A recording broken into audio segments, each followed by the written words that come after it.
Alright, you guys, you may be saying, Astrid, what in the hell, what are you looking at a bunch of blinds and scarves for? This is ridiculous.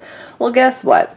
I don't know if you saw my last video. I was talking about some orchids, and I was saying that I was keeping some orchids in my bedroom windowsill because we don't spend time in our bedroom because basically there's just a bed in here, so we sleep in here. So generally we keep this room colder than the rest of the house. And so I've been using this space to initiate spikes on my phals. And it took a few weeks, and so far I haven't seen anything. But guess what, bitches? Guess what? It's time. It's my time to shine. And guess what? I look at my orchids every day, every couple days, make sure they're okay. And I'm looking at my Phal Sin Cutie Honey, which I saw the idea to show earlier this year, thank goodness. And it's got some roots, it's doing really well. It's mounting itself around the back. This orchid is a happy little camper, okay? Well, guess what? I'm turning this orchid all up and around, and look at that. Look at that. Do you see that? Do you see it? It's out of focus. Do you see that? That, my friends, is my first ever spike on a Phalaenopsis orchid. Okay?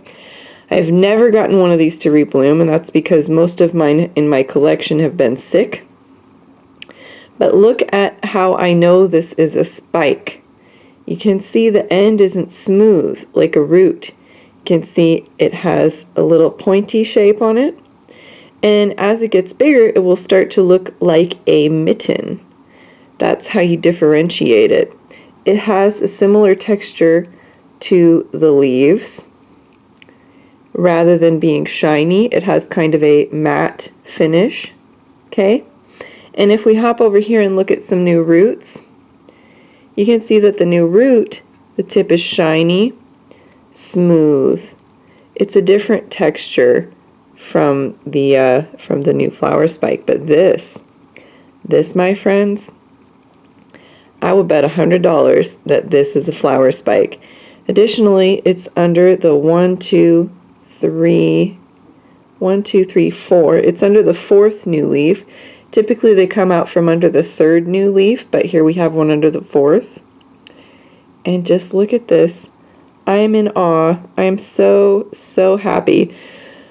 So yeah, I can tell you that keeping your phals next to a slightly drafty window in a room that you need to kind of wear a sweater in, and you don't need to wear a sweater in the rest of your house to describe the temperature difference, that's what's going to do it. That's what's going to do it.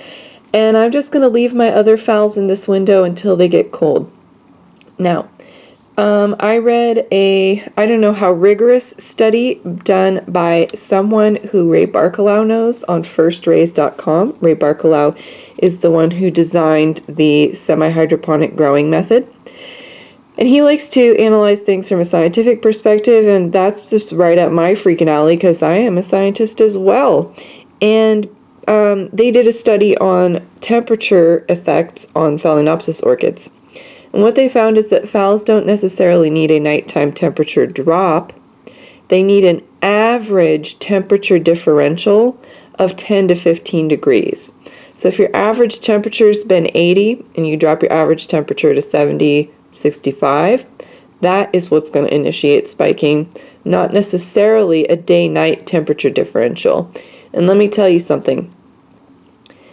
I feel just as cold in my room in my day as I do in the nighttime, so I think that this has just been a general average temperature. I'm not trying to keep my windows open at night anymore. That wasn't doing anything at all. But no, we've got a few weeks in here and this spike is coming.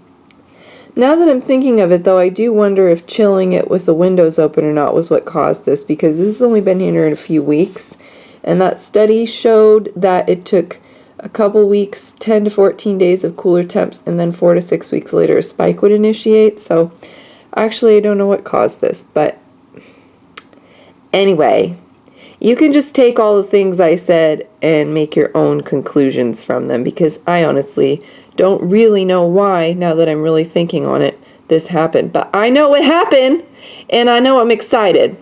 So, yeah, you guys can smile with me, and in a few months, I think 2 months it'll take, maybe 3, I will have blooms on my Phalaenopsis Cutie Honey yellow orchid. It looks like Tweety Bird. Okay. Thanks for watching.